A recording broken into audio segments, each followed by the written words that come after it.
I'm Diana Wentworth, and I'm so excited to be with you. I'm the co-founder of the Inside Edge Foundation for Education. It's been a forum for thought leaders and all kinds of people who are activists in the world where they meet and greet and expand who they are. And we've been recording 1,500 of our past speakers.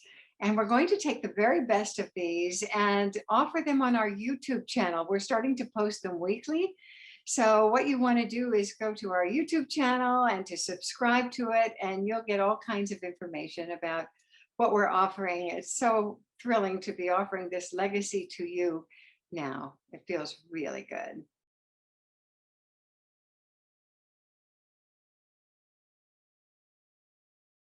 Robin is passionate about creating environments that support peak performance and well-being. And she's currently the board president of the Inside Edge Foundation for Education. She received her master's degree in organizational leadership from Chapman University and has taught leadership classes at 2 universities. One of her most valued teachers beginning 30 years ago in person was Arrien, who gave Robin permission to share the techniques she learned in her intensive trainings. And Robin is going to share with us an amazing and valuable tool. So Robin, you're on. Thank you. Thank you so much. What a sweet introduction that is. I am truly excited to be with you guys and sharing something I love so much today. I have shared this for, as Diana said, I've known the work for about 30 years. I've been sharing it pretty regularly in many different places for 20 years. And I've never got to share it with my community here at Inside Edge. So I'm really particularly excited to do that today. And I'm going to get started. We're going to work with a slideshow for the first part of the presentation to give you a little more visual. Right. So the Signs of Life, this is the book. This is the body of work from which what I'm sharing today can be found. And it's a compilation of many, many years of research. It came out in 1993. And I'm going to tell you about the woman who wrote it. Angeles was an amazing, amazing woman. I know there was some of you who did know her as well as I did and had the privilege of going to some of her retreats or workshops or intensive trainings. And, you know, now it's all of us carrying on the best of her work that really keeps, you know, her memory alive, and her work continues in many, many ways all over the planet. But how we can show up today and really honor this work is capsulized in these principles that she practices. And I think we can apply them all today as we are getting ready to really open to receive this wonderful new information for many of us. So the principles are about showing up and being present, following what has heart and meaning to us, telling the truth without blame or judgment, and being open to outcome rather than attached to outcome. These also line up with a body of work that she did called the Fourfold Way, in which she challenges us to develop archetypes in ourselves that really can fully represent those 4 areas of principle. So we might touch a little more on that later, but this gives you a sense of who she was and what was important to her.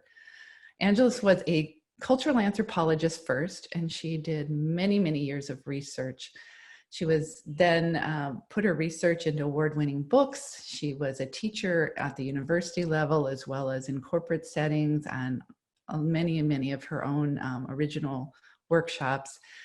And then she developed these practices out of her work that use cross-cultural components to help us, how do we apply what she researched and what knowledge she came away with. And that's part of what I love so much about her, is she really does help us apply this information to our lives in communication skills, in creativity, problem solving, healthcare, education. Many, many genres have been using this material. So that's just a little about who she is and what we'll be learning about.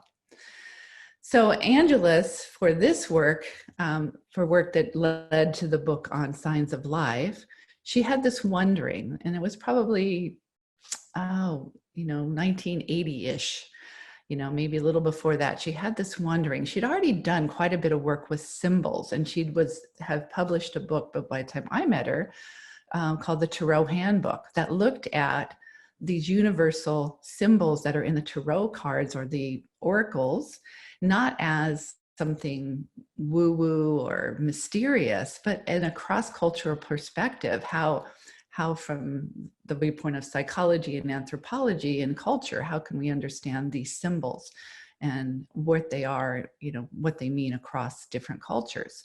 So she already had started her work with this passion about finding what connects people. How can we bridge? How are we the same? What is the thread of the humanity that's in all of us throughout all cultures? And so she'd done some of this work already with the symbols, as I said, and now she's wondering about shapes. And so her wondering was, are some shapes found in all cultures and art? And if they are, what does that say about the human psychology that creates the shapes? What is it that's the same, that's found throughout the world? And of course, the language of the unconscious, beyond the barrier of the verbal language, the language of symbology and shapes is the language of that unconscious, or that soul language, if you will. So she wanted to understand more about what is that. So first she did a 7-year cross-cultural study where she found that, yes, indeed, there are five universal shapes that are in all cultures. And once she found that out, she also dug a little deeper and found out that not only are they in the cultures, but the meanings associated and aligned with each of those shapes is the same in all 5 cultures. So a circle in Africa means the same thing as a circle in China. And that was interesting to her. And she found that out by, a lot of interviews and etc. Then she went another step. She designed this test that she would take into cultures around the world. She tested over 6,000 people in her initial research, and she found that there was that actually when people shared their preferences about which shapes they were drawn to, there was an alignment with their inner resonance of how those shapes are a barometer of their current internal processes. So sometimes in your life, you may be very aligned with a certain shape, or the attributes that shape kind of unconsciously represents to you. And if we're aware of that, we can be more cognizant about how to support ourselves in our current soul's process, or you might call the inner process. So she did that research. Then she went even farther. Once she did that and she found it, yes, indeed, it is a good barometer. Yes, I'm testing this out. It seems to align. People are this has some merit that, we can use these shapes and what do we use them for? Then she went to the third stage of her research, was using the tests in different settings, gathering more data on the impact of using these tools, and how does it work if we use these things, if we actually are aware and align with these shapes in ourselves and those attributes. How can we use that in a practical way to support ourselves? And communication and productivity were 2 particular places that she looked at that. So after she did all this research, now we're talking probably 13 years or 14 years, now she publishes the book. So I met her when she was in the process of this and when she hadn't published the book yet. And in fact, I was introduced to these shapes in an article she wrote in 1987. So she, that was before she'd done all the rest of the extra things that we're going to learn about today. So one of the other things about Angelus that I really came to appreciate was her trust in silence, mystery, and the value of dropping into that deep river inside of us, which could also be called the heart center. So Diana shared a beautiful little dip into that this morning for our centering. And I'm going to ask you to dip back into that internal river with me right now, because we're going to go right after this into taking our own preferential shapes test, that same test that she did all over the planet. We're going to get to take that today. So to get ready for that and make sure that our answers, you know, what we're drawn to is really aligned with our inner process, we're going to first, you know, drop back into that heart center. So just close your eyes for just a minute. Whew. Take a breath or two and get back to that place that you feel that calm, that peaceful center, that little babbling brook or river in yourself that really holds a lot of wisdom. Just touch into that for a moment. Okay, now open your eyes and let's get out that piece of paper that Diana reminded you to have handy. And on that piece of paper, I'd like for you to draw your own version of these 5 shapes. These are the 5 shapes that she found were universally in all cultures and art. And you're just going to make your own version, something like this is mine. Just, you know, draw them out. They don't have to be exact. So there's a circle, a triangle, a square, an equidistant cross or a plus sign. And the 5th one is a spiral, and spirals can go any direction and be kind of look a little different. If yours looks different than mine, that's perfectly fine. But let's put down circle, triangle, square, equidistant cross, and spiral. Okay.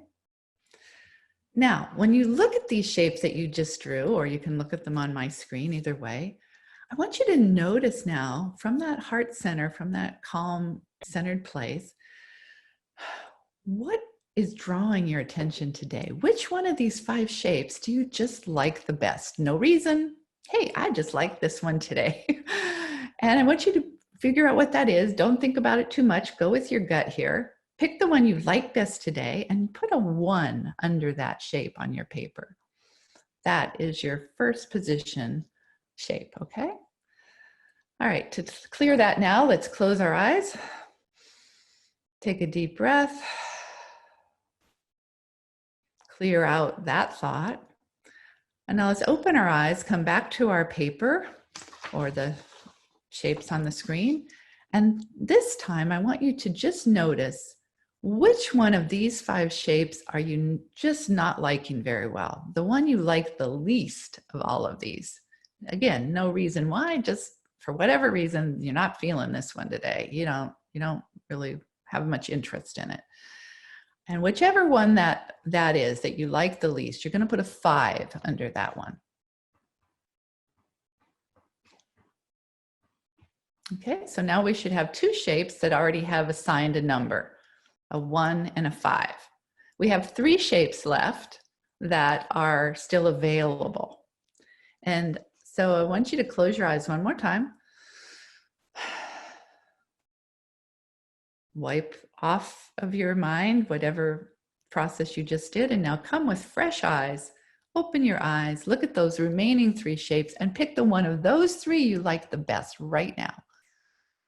Just like this one of these 3, I like this one. And whatever one that is, put a 2 under that one. Now you should have 2 shapes left with not a number.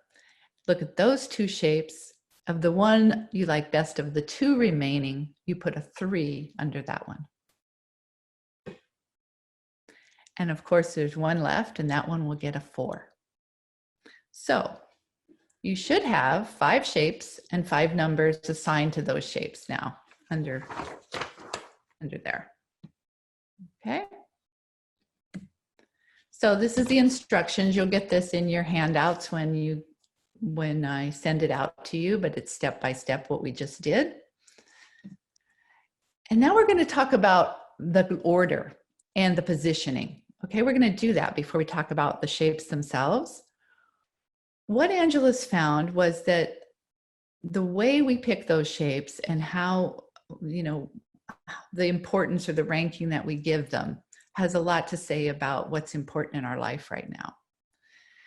The number one position is what she calls where you think you are, but it's really about something of current strong interest to you, something kind of like that shiny thing that you admire, that you love, that you're learning more about right now. You might know somebody that you really admire that has this quality. You aspire to this thing. It's a part of you that you're aware of and you're comfortable with, and kind of an interesting, fun thing for you right now. So that's the first position. The last position, the number 5 position, which you chose second, is this kind of old business, unfinished business, or something still to come, something that's just not up for you to work with right now. It's not really caught your attention. It's not your current process. It's something on the back burner. And it could also have an aspect of a shadow component to you, something that you don't like or something that you're avoiding. It could be that as well. May have this process or this shape may have aspects that you're uncomfortable with. So this is not one that is dominant for you in your current soul's process. It's something waiting to be dealt with later. Your second position is all about your strengths.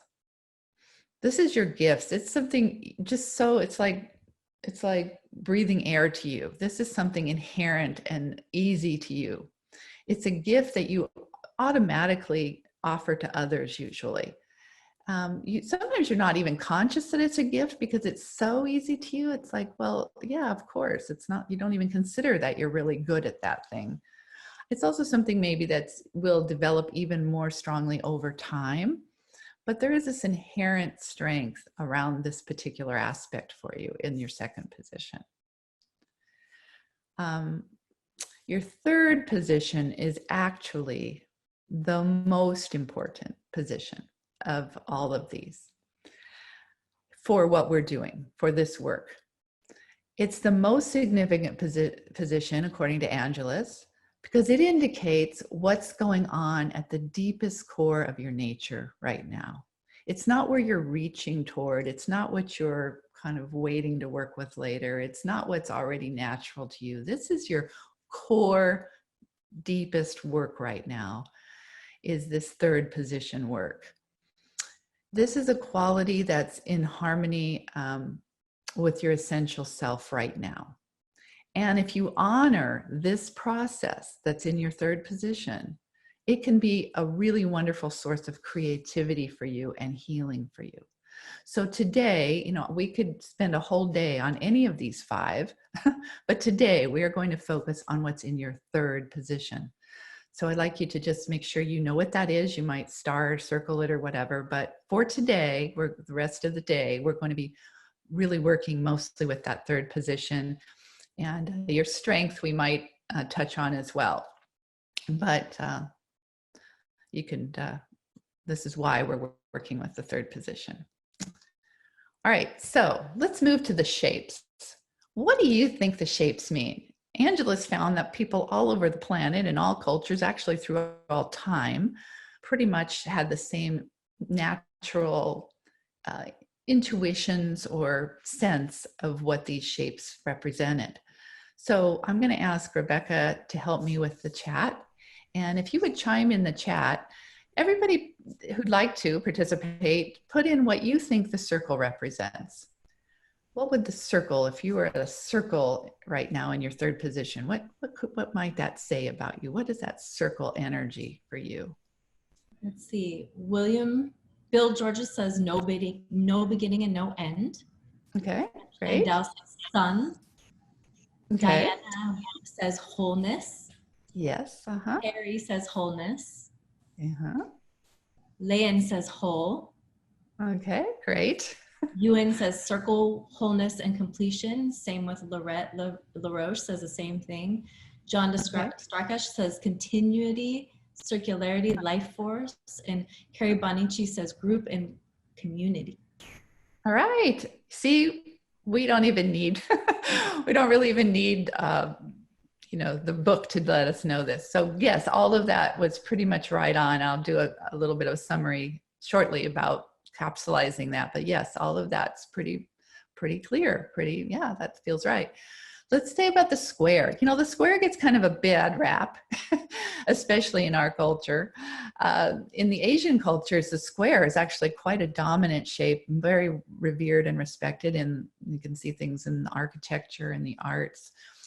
Also in some of the native traditional cultures, the indigenous tribes, the square is also a very key shape. But here in the US, we kind of give it a bad rap, oh, they're square, or, it's not as exciting maybe to us. But what do you think the square represents? Again, if you could chime in the chat, a few people, let's give a guess about intuitively. What do we know that square feels like to us? So we have here stability, structure, yang energy, linear thinking, boxed in, limits, confinement. Okay. Yes. So those are some of more than possibly the less ego enhancing aspects of the square. The square is also more than that. It is boxed in, but it's also quite stable and foundational, right? So it's a building block. Yeah. So all those things are also attributes that can be associated with it. But I'm going to ask you to open your mind a little bit wider to really appreciating the energy of the square. All right, so let's the triangle. Let's do one more. The triangle. If you had to guess, what your sense of triangle in the chat, what do you guys think the triangle represents? Rebecca? Direction towards something unknown, directional, determined, directed energy, supported, rising, reaching, triangle spirit, opposing thoughts, spirituality, ascension, pointed. Wow, we are good. I tell you, we're good. Yes, pretty much that's the general gist. And I'm not going to go through the other couple. I'm going to go now to giving you a quick synopsis of the key words or the key concepts in each of these 5 shapes. So the circle, and what I'd like you to do is particularly pay attention to the one that's in your 3rd position when I'm speaking of this, and maybe even write the key words on your paper. Just so you remember them when you go into your breakout room. But basically, you guys nailed it with the circle. It's about wholeness and unity. It's also about aspiring to this being a whole in and of yourself, to being independent, individuated, unique contribution. It's also about the big picture, seeing the whole picture of things. And what's needed to really thrive for this particular process is space and the ability to express and explore and be unique and express your identity. So that's like really quick capsule. I mean, there's a chapter on this thing, on all of this, in the book, but just a few words to get the gist of it. Wholeness and unity are really the key words. The square I'll go to next, since we played with that one. Stability and security. Stability and security are the 2 keywords that go with the square. This is a process where you're ready to build, you want to implement a plan, you want to manifest ideas, you want to bring form to things. There's a need for consistency and accountability and completion.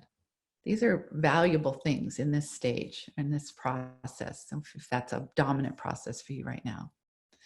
Also, very interesting to me that this is one of the shapes that circles in childhood. So another piece of Angela's work that she did over time was look over time, do shapes change for people as they move through life? And some of her later work brought in that, and yes, indeed, she saw some of that, and that as we move into later stages of life, the square becomes a more dominant process for people. So you may have that circle into your 3rd position in that later stage of life. And also children in very young stages of life, stability and security are very important aspects. And you'll see a lot of squares come up in children's art. So that's kind of an interesting aside. Okay, let's go to the triangle. Yes, you guys are right. It's about, the arrow, the pointing, the moving forward, focused on pursuing a goal, identifying what is the goal, the visioning process, and then pursuing the goal. So in this process, the gift is for visioning and planning, and there's a need for people, for your ideas to be listened to in this stage, because you're really laying the groundwork for something that's moving in you, that wants to be expressed and come forward. So if you have a triangle in your third position, right now you are in a visionary process, and goals and vision are really keywords for you. All right. The equidistant cross is all about relationship and integration. If you think about it, it's a crossroads, right? It's that place of intersection. And that's where we synthesize and integrate and connect. And there's a need for connection. If you have this in your third position, I would guess that you have a strong need for connection. It can be to a person. It can also be to a project. It can also be to a place. But there's this sense of union, partnership, integration, synthesis, connection with something important in your life, and maybe in many areas of your life right now. And the emphasis here, or the support system for this, is around quality shared experience and shared time. So again, the equidistant cross is about relationship and integration. So if that's your third position, you might want to write those words down on your page. The last one is the spiral, and we didn't give you a chance to chime in on that one, but it's about growth, change, evolution, movement. The important thing with spiral process is it's continually moving and evolving. It's people that are great at multitasking. There's variety. There's new perspectives coming in all the time. It's like you're hungry for things to just keep moving on and shifting, and you're hungry for information. There's a need for variety and a desire to avoid the mundane and routine. So somebody that's in this process is just probably wanting to travel, wanting to change things, wanting to move, it's just this kind of inner urging to keep shifting, moving, changing, growing. So growth and change are the two keywords for the spiral position. All right, so everybody hopefully wrote down just a couple keywords that are pertinent to them and their third process. And then your second position, your gift, you might also just make a note quickly that, whatever that is, if you want to touch in on that as well. So the two most important today are the third position, and then secondarily the gift position that you chose. I'll read you just what Angela says about the second position. The shape placed in the second position is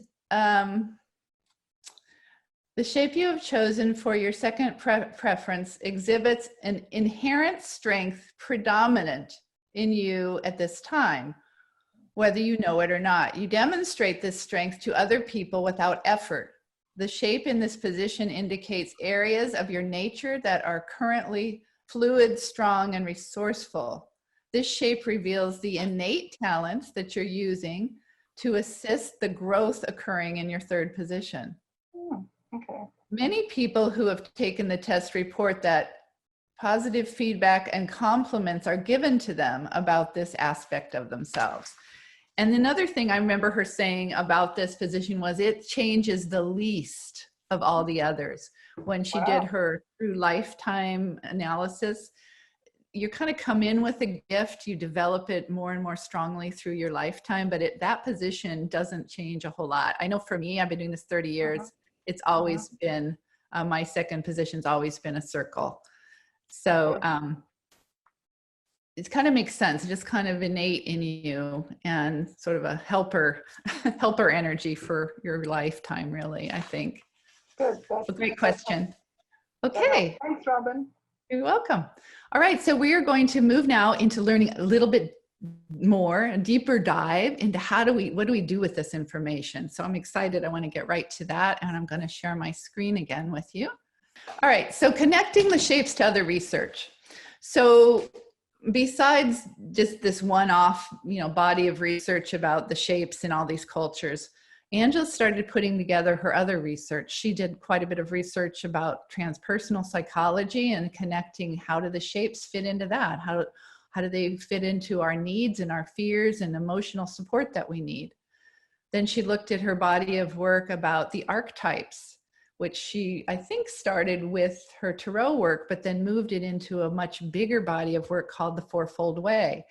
And in that, she looked at how do these shapes connect to those 4 key archetypes that she found throughout cultures, which are the warrior, the healer, the visionary. Oh, I have healer twice. The warrior, the visionary, the healer, and the teacher. Sorry, that's an error there. I'll correct that. And then she looked at, okay, this was the same time that Joseph Campbell's work was very popular, and his research was groundbreaking about the hero's journey and archetypes and mythology. And so she was very connected also to that work, and she looked at how can I bring anthropology and mythology even more into the shapes, these relationship to these shapes and this process. So she did all that, and then she came up with even more about each of the shapes. And so I want to share those with you. And again, you'll get these handouts, so don't worry about having to take tons of notes, but really notice the one that's your 3rd position particularly. So for people with that circle in the 3rd position, the biggest need for you in this time, in this process, is space and personal choice and freedom. Really have a big need for that, to really allow that energy to be fully utilized and explored. The biggest fears are being confined and limited. The biggest, you feel supported by freedom, choices, and also some time alone. You need some time just to be your own individual self. That really supports this process. The type of story or myth that you're most drawn to are probably heroes' journeys. I know when I think about Rebecca, we know that she's a circle. If I could use you again, Rebecca. Her wonderful body of work with her photography is bringing out the heroes' stories and people who live on the street. Who are these people behind these faces? And really, really wanting to highlight the journey that those people are having. So that's a perfect application for somebody in this process. Really drawn to those stories. You also might notice that if you have this circle in the 3rd position, the types of movies you like. The types of books you want to read. Do they have anything to do with the journey? Also, there's associated direction and sound. The direction would be the north for this. And the rattle is the sound in the north. The archetype is hero, or the character is hero, and the archetype would be the warrior. So this is a lot of information, but this is just, we could do a whole workshop on each of these, but just to give you a little bit more about how to support yourself with the process. If you're a 3rd position triangle person, your biggest needs are really to create, to organize, to plan, to quest. Your fear is about not having ideas, not having dreams, or dreams failing, like the ending of the dream. You feel supported by people listening to your ideas and sharing vision or sharing goals with people. Your favorite stories are quest stories, the Holy Grail, or people accomplishing things, quest, reaching their goals. And then the sound associated is the bell, the direction is the east, the archetype is the visionary. And a character often associated with this is the fool, because the fool is the one that's, like Don Quixote, going on that impossible dream quest. That would be the kind of story and character associated with this.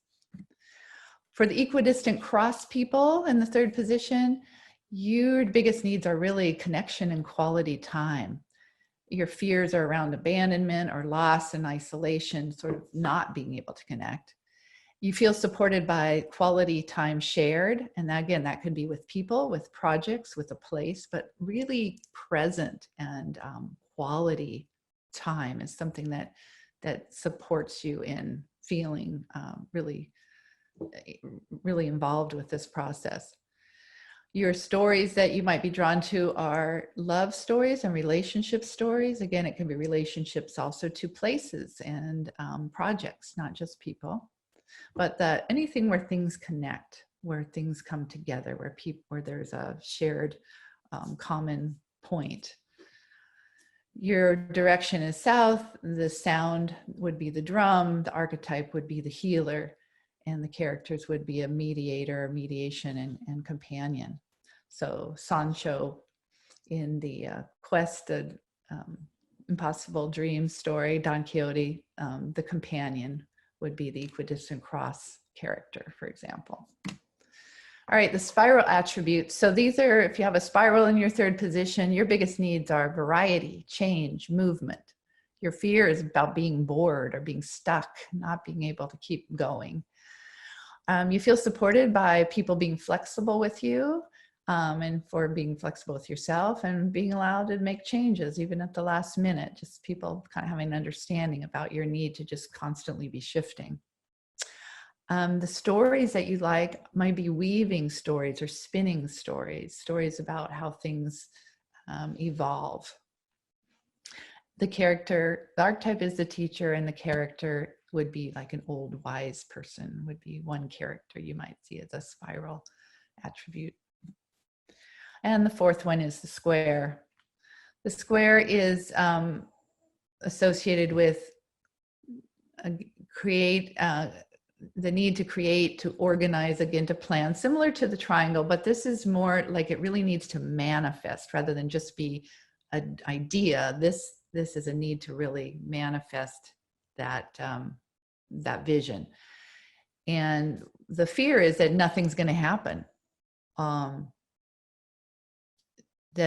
also the thing that really can kill this process is people not keeping their word. Integrity is a very important support in this, as well as tangible results. You want to see things actually happening. A favorite story here would be building stories. If you like the podcast, How I Built This, for example, this might be, you might have some square attribute energy going on. This is associated with the center. So remember, we have 5 shapes and there's one in each direction, but the square is the anchoring energy of the center. And the archetype would be practical, kind of that practical stability, that foundation point, and a character might be a patient elder. So like if you like the story of Kung Fu story about, the teacher who comes to train, the young warrior, that might be a square character. All right, so hopefully that was a really quick little tour, but maybe you picked up 1 or 2 more things about what'll support you and what your needs are. And what do you do now with this information? Okay, first we look at increasing our own awareness for our own personal process, and we can gain clarity on how to support ourselves and accelerate our growth in this process, accelerate how we're going to be able to use the current process to to really develop ourselves in our lives and get what we need and want in our lives. Then when we've kind of got a personal understanding, we can move to learning how to use the process with significant other people in our life. There was a period where I used to do this with every friend I'd go out to lunch with. We'd do it on napkins and we'd learn about each other, and we'd, okay, I'm a circle. What are you? And it was really fun. It was a fun point of communication. And it helps me understand also how I can relate better to these other people that are important to me. I'm going to give you just one quick example of that. So some of you, I'll just say, so if you have someone in your life who is a circle energy, and you have and then say, I'm a square energy in the third position. I need people to keep their word. I need things to be consistent. I need things to happen as I'm planning them. And then the circle person is, needing a lot of freedom, needs the ability to shift and change and move. And sometimes there can be like a point of tension because those two things don't always go together.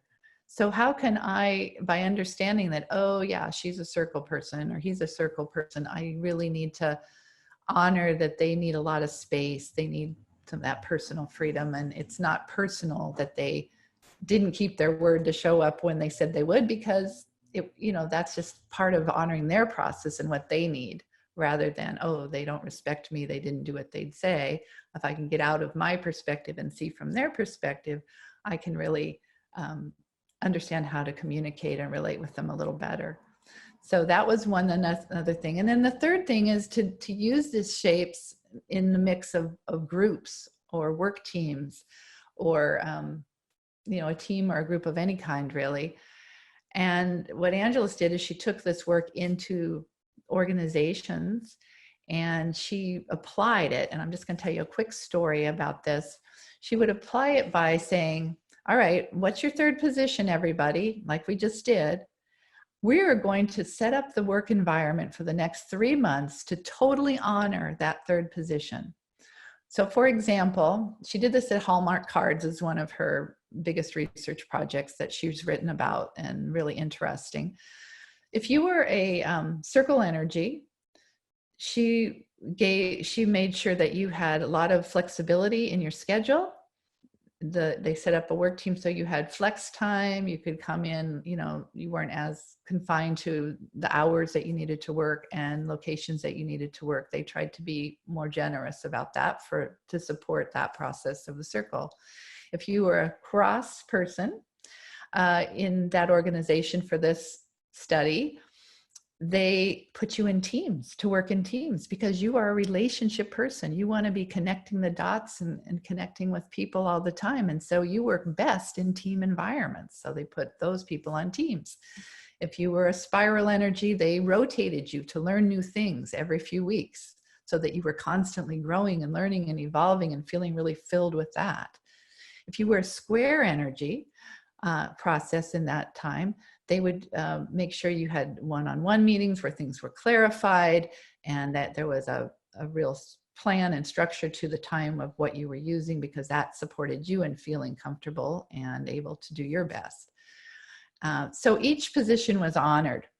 At the end of, I believe it was 3 or 6 months, I can't remember now, they did a pre and a post survey of both, opinions about how people thought they were being productive, but also actually measuring productivity in several objective ways with how much work they were turning out, etc. And they found that the productivity increased between 35 and 45% just by saying, hey, I get you. I'm honoring how you work best. I'm going to let you do it that way. And then seeing how people actually could really thrive when we did that with them. So what if we did this in our families? What if we did this in our communities? We could all be excelling and growing in even better, quicker ways, better ways. So anyway, there's a lot of more to read about that. There's, and I can support anybody who'd like to take a deeper dive into any of those things. But this is what Angela's called walking the mystical path with practical feet. And I really love that. She had workshops titled that, week-long intensive that I did titled that. And I just was so drawn to the idea that not only do we learn these things, but we can really use them in our lives for wonderful purpose. Well, I hope everybody enjoyed that. I know it was fast. I know it was a lot of information, but really my intention here was just to get you curious and excited about looking a little more about with this. And, there's the book, she has a deck of cards that you can work with the shapes. Or just play with it and see how it works in you in the next week or two. So.